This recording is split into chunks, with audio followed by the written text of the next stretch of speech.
سلام علیکم، خوش اومدید به این ویدیو. توی این ویدیو قراره درباره دفاع بارسلونا و موندن یا رفتنشون از تیم صحبت بکنیم، چه درباره کوبارسی، جرارد مارتین، اریک گارسیا، آراخو، کریستیانسن و یکی از مدافعای جوان تیم یعنی آلوارو کورتس صحبت قراره بکنیم، بررسیشون بکنیم و اینکه بمونن تو تیم یا برن از تیم یا چه اتفاقی قراره برای آیندهشون بیفته. پس بدون معطلی برو بریم واسه ویدیو. اولین نفری که توی دفاع‌های وسط قراره درباره‌اش صحبت بکنیم و ببینیم که قراره از تیم بره یا قراره تو تیم بمونه، کوبارسی هستش.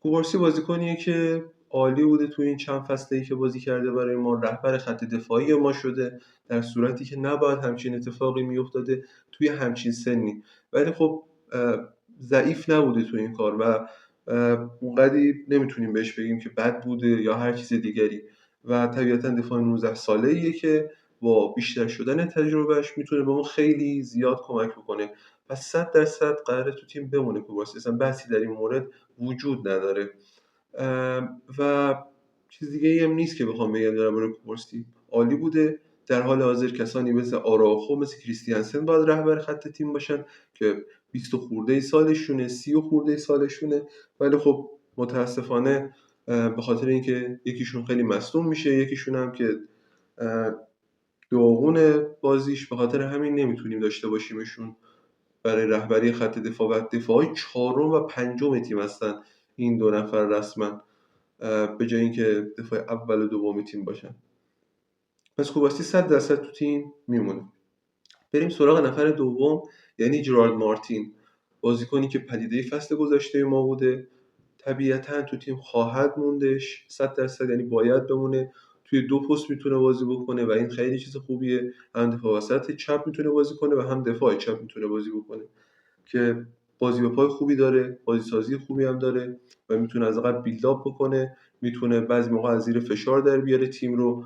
حالا یه مقدار ضعیف‌تره نسبت به بقیه ولی باز هم میتونه این کار رو انجام بده و جرارد مارتین 100% تو تیم خواهد موند و دفاع دوم تیم بوده تو فصل قبل، تو این فصل هم طبیعتا باید باشه، مگر اینکه یه سری اتفاقات بیفته که حالا در ادامه میگم بهتون. نفر بعدی اریک گارسیا، بازیکنیه که خیلی دیگه آچار فرانسه تیمه دیگه، یعنی دفاع راست بازی میکنه، دفاع چپ بازی میکنه، دفاع وسط بازی میکنه، هافک دفاعی بازی میکنه، هافک وسط بذاری بازی میکنه و واقعا باید تو تیم بمونه. یعنی اینکه اینقدر پست های مختلفی رو میتونه بازی بکنه باید تو تیم بمونه. علاوه بر اینکه فیلیک عاشق بازیکناییه که میتونن چند پسته بازی کنن. من خودم عاشق بازیکناییم که میتونن چند پسته بازی کنن، چون اون تاکتیک های مختلفی که بهت میدن، اون جاهای مختلفی که میتونی ازشون بازی بگیری خیلی کمک میکنه به اینکه فکرتو بازتر باشه. بگی خب مثلا اریک گارسیا رو میذارم دفاع راست، نمیذارم فلانی دفاع وسط، یا اریک گارسیا دفاع وسط، یک نفر دیگه دفاع راست باشه. تو بازی های مختلف که تیم های مختلف با تاکتیک های مختلف میان بازی میکنن، این قضیه دست تو رو باز میذاره که ترکیب رو مختلف بچینی. یه موقعی هم نیاز نداری اریک گارسیا رو، حتی میتونی بذاریش تعویضی بیاد داخل زمین و این خیلی مهمه برای تیم. اریک گارسیا هم جزء بازیکناییه که احتمالاً خیلی، حداقل تا زمانی که فیلیک شاید حتی مربیای دیگه هم بیان تو تیم، احتمالاً بمونه و چندین و چند سال اگه همین کیفیت رو توی هر پستی که داره بازی میکنه ارائه بده، احتمالاً داشته باشیمش تو تیم تا سالهای خیلی زیادی. و امسال هم مثل این که طبق خبرهایی که اومده تو دفاع راست بیشتر بهش قرار بازی برسه، چون جوز خونده ضعیفتر بوده و احتمالاً به عنوان دفاع راست اصلی بازی کنه اریک گارسیا این فصل. حالا باید ببینیم جوز خونده هم چه حالا وضعیتی داره توی این فصل و چیکار میخواد انجام بده. اگر بهتر باشه طبیعتاً جوز خونده میره، ولی اگه بهتر نباشه مستقیم میره رو نیمکت و اریک گارسیا میاد جاشو پر میکنه و اریک گارسیا 100% باید تو تیم بمونه. آچار فرانسه تیمه، هر جا ما مصونیت داشته باشیم یا محرومیت داشته باشیم میاد با کمکمون و شاید خودش اصلا به عنوان یک گزینه اصلی داخل زمین حضور پیدا بکنه. بریم سراغ نفر بعدی، یعنی کریستیانسن. بازیکنی که یک آمار عجیب و غریب داره برای بارسلونا و توی 4 فصل حضور توی بارسلونا کلا 98 بازی کرده و به 100 بازی نرسیده. یعنی اون پیراهنی که طبیعتا هر کسی بعد 100 بازی به 100 بازی رسیدن توی بارسلونا بهش تقدیم میکنن و اینجوری میگیره، عکس میگیره، کریستیانسن اونو نتونسته به دست بیاره و خیلی چیز عجیب غریبیه. شما یک میانگین هم بخوای بگیری، ما هر سال 50 تا 60 تا بازی میبینیم از بارسلونا، حالا لیگ هست، لیگ قهرمانان هست، همه چی. و شما اصلا بگیر 50 تا، یعنی کمشو بگیر، 4 فصل حضور یعنی 200 تا بازی برای بارسلونا. و متوجه نمیشم چجوری با 200 تا، چون مثلا دارم میگم اوکی تو یه موقع هست مثلا کسی مثل جرارد مارتین تو تیمته. جرارد مارتین دوستان اوکی دفاع پدیده بوده، خوب بوده، به عنوان دفاع وسط اصلی نمیشه بهش نگاه کرد. جرارد مارتینو یک دفاع وسط تعویضیه، واقعیت رو باید بگیم. یعنی ما با یک دفاع وسط چپ تعویضی اومدیم سال قبل به عنوان دفاع اصلی بازی میکردیم، چون بقیه گزینا مناسب اون موقعیت و اون پست نبودن.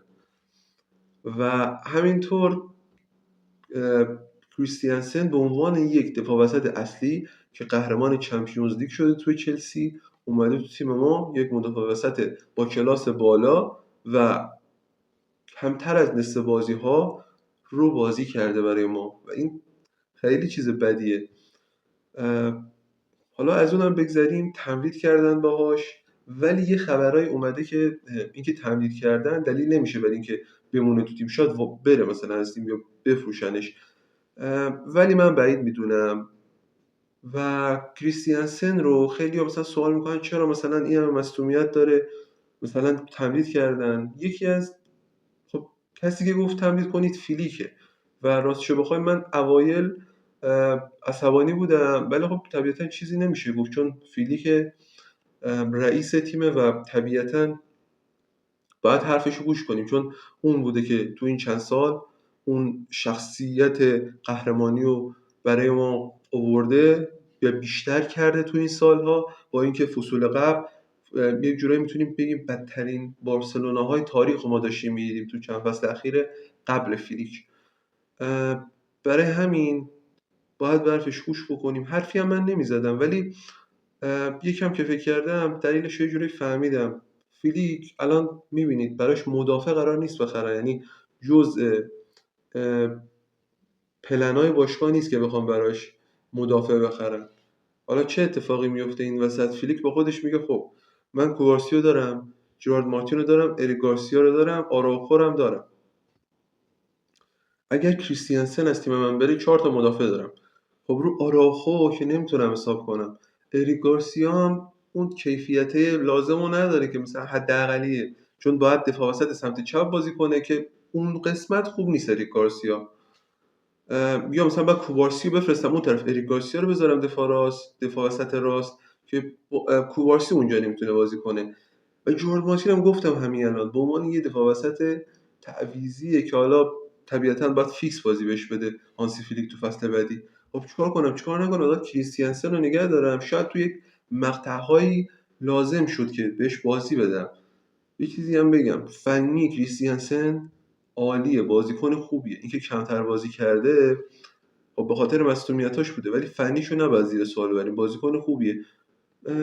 گفته که بمونه که حداقل یک دفاع پنجمی داشته باشم، یک کسی رو داشته باشم که بتونم بیارمش اگر یک وقتهایی لازم داشتمش کریستیانسون. به خاطر همینه که تمدید کردن باهاش و من میپذیرم چیزی که فکر کرده فیلیکو و به این انتخاب وادار کرده فیلیک رو. پس کریستیانسن تو تیم میمونه، تمدیدم کردن باش، احتمال زیادی هم میمونه، چون ما مدافع قرار نیست بخریم، مگر اینکه مدافع بخریم که اصلا اون جریانش کاملا فرق میکنه. نفر بعدی تو خط دفاع ما آراوخو، میخوایم درباره‌اش صحبت بکنیم. من که از خدا بره، یعنی هر هواداری ازش بپرسی دوست داره آراوخو بره، متاسفانه ولی همچه اتفاقی خب نیفتاده و قرارم نیست مثل اینکه بیفته، چون آراوخو خان میخواد بگه من نمیدونم میخوام بمونم تو تیم، من غیرت دارم رو بارسلونا. چی بگم آخه منم نمیفهمم مدیریت نمیدونم چرا اینو نمیندازه بیرون. بابا بنداز بیرون اینو. بابا این آراخو رو بنداز بیرون، تو رو قرآن بندازش بیرون دیگه. بس دیگه چقدر باید دسته ما بکشیم؟ پشت سر همه سوتی هی اخراج هی، یعنی هر بازی ما خواستیم تو لیگ قهرمانان خودی نشون بدیم بریم مراحل بالاتر، آراخو گند زد توش. خب میگه نمیشه که همین الان با سیشل دا بده بره، بردارو لاپورتو بیار الان که خوبم بوده تو جام جهانی با کوبارسی، کلا هم 15 16 تا اون بند فسخ لعنتیش. بابا آراخو رو بده بره، باور کن میخرن 30 40 تا از دیگه آراخو رو. درست دفاع مزخرفی ولی میخرن 30 40 تا رو میخرن. بعد لاپورتو با 15 تا بیار، هم کمک کرده به دستمزد، هم مدافع بهتری آوردی. اینکه آراخو نمیدونم از قدیم با تو بوده، نمیدونم خودش میخواد بمونه، به جهنم که میخواد بمونه. وقتی باشگاه نخواده تموم. وقتی هانسی فلیک بگه آقا من میخوام بشونم ادرو نیمکت، نمیای بازی بکنی، مدافع باید بره. ولی متاسفانه همچین چیزی مثل این که طبق اخبار قرار نیست اتفاق بیفته. ما قرار نیست نه مدافعی یه جورایی بخریم، نه حالا نمیدونم شاید هم همچین اتفاقی نیفته بخریم مدافع، ولی با اتفاقاتی که داره میفته چه آدم آب نمیخوره همچین اتفاقی بیفته و مدافع بتونیم بخریم. پس ترکیب دفاعی ما به این صورت، ما 5 مدافعمون به این صورت هم برای فصل بعدی. نفر اول خط دفاعی ما کوبارسیه، بعدش جرارد مارتینه، بعدش اریک گارسیاه، بعد از اریک گارسیا میریم سراغ کریستیانسن و دفاع پنجم ما آراخوه. یک چیزی هم بگم، اینا رو در صورتی گفتم که مصدومیتی برای کسی به وجود نیاد. خب اگه کریستیانسن مصدوم میشه طبیعتا آراخو میشه دفاع چهارم، نمیتونه کاری نمیتونه بکنه. هانسی فلیک باید آراخو رو بذاره تو زمین. ولی فنی البته چیزی بگیم، کریستیانسن اگر مصدومیت براش به وجود نیاد حتی میتونه بیاد به جای جارد مارتین بازی بکنه، ولی خب چون چند وقت بازی نکرده شاید یه مقدار افت کرده باشه، زمان لازم باشه برسه. برای همین اول فصل احتمال میدم من با ترکیب کوبارسی جارد مارتین بریم داخل زمین اگر اتفاق خاصی نیفته. درباره یه نفر دیگه هم میخوام صحبت کنم، اونم آلوارو کورتز هست. دفاع جوونه، فکر می‌کنم 20 21 ساله‌ای هستش که فصل قبلم اواخر فصل بازی کرد برای تیم تو لالیگا، خوب بودش. و یه مزیتی که داره اینه که علاوه بر این که بالا ماسیا اومده بالا، دفاع وسط سمت چپ هست و پا چپ هستش. یعنی اگر بتونیم ما کوبارسی و با آلوارو کورتز کم کم کم کم رشد بدیم با همدیگه و بتونن با همدیگه بازی بکنن، یکی از بهترین خطوط دفاعی رو میتونیم داشته باشیم تو سال‌های آینده، تو مثلا 24 5 سالگیشون. یعنی اومدن از بچگی با هم دیگه تو لاماسیا بودن، خوب بازی کردن، بیلداپ بلدن، بازی سازی بلدن، بازی با پاشون خوبه و کورتس بازیکنیه که امسال احتمالاً بیشتر بهش بازی خواهد رسید، چون فکر می‌کنم اون پتانسیلش رو نشون داده کورتس. و اگر یه مصدومیت خاصی ایجاد بشه، بازیکن‌ها رو فرم نباشن، یه سریاشون احتمال داره که کورتس بیاد بازی بکنه یا مثلا بازی جام حذفی رو بیاد بازی بکنه. حالا بعد ببینیم چه اتفاقی میفته امسال. و گفتم دیگه امیدوارم که بتونن زوج خوبی رو با هم تشکیل بدن، کوبارسی و کورتس، چون خیلی میتونه کمک کنه به تیم ما. همین ویدیو تموم شد. ممنون که تا آخر ویدیو رو دیدید. ممنون میشم اگه دوست داشتید لایک کنید، سابسکرایب کنید و همینطور نظرتون رو درباره ویدیو، درباره کانال تو کامنت ها بگید. دم شما گرم، مرسی که تا آخر ویدیو رو دیدید و تا ویدیو بعدی، ویسکا بارسا، ویسکا کاتالونیا.